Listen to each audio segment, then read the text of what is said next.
Putra Jalu Pamungkas, biasa dipanggil Jalu, bisa dikatakan sebagai pelaku seni. Sampai sekarang alhamdulillah masih aktif di Yogyakarta, dan saya sekarang di bulan Juni kemarin diterima sebagai staf pengajar di ISI Yogyakarta jurusan tari Fakultas Seni Pertunjukan.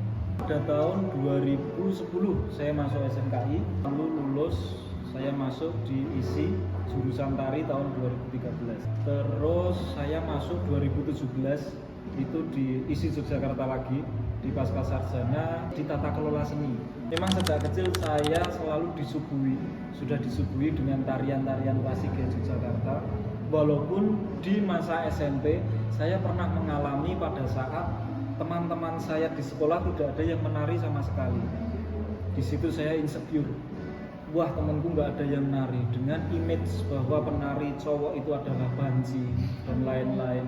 Saya mulai berjarak dengan tari. Ketika SMP saya harapannya pengen masuk di STM jurusan multimedia, ternyata saya tidak diterima di sana.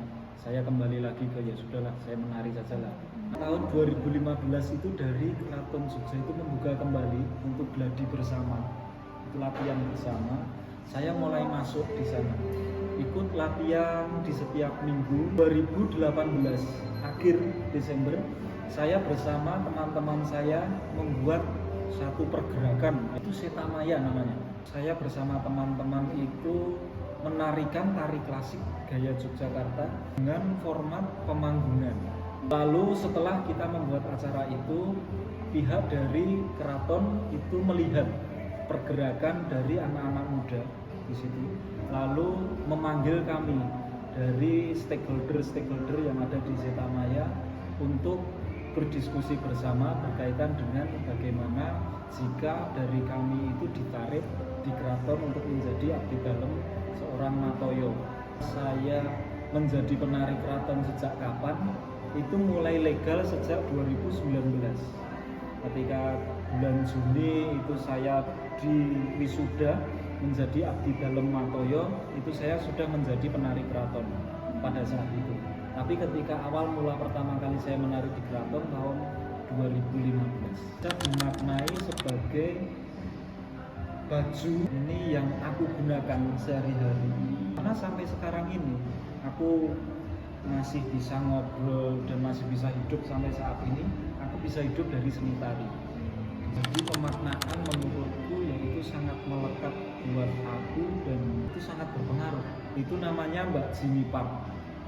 Dia adalah direktur eksekutif dari Padepokan Bagong Kusudiarjo. Dia salah satu dosenku waktu di pasca sarjana.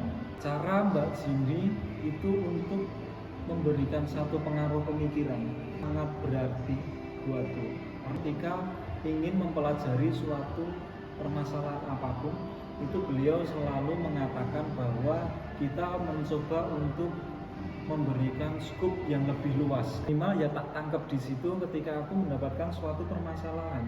Itu aku bisa melihat dari yang luas terlebih dahulu permasalahan itu, sehingga aku bisa melihat bagaimana aku bisa mengurai permasalahan itu dan solusi apapun itu.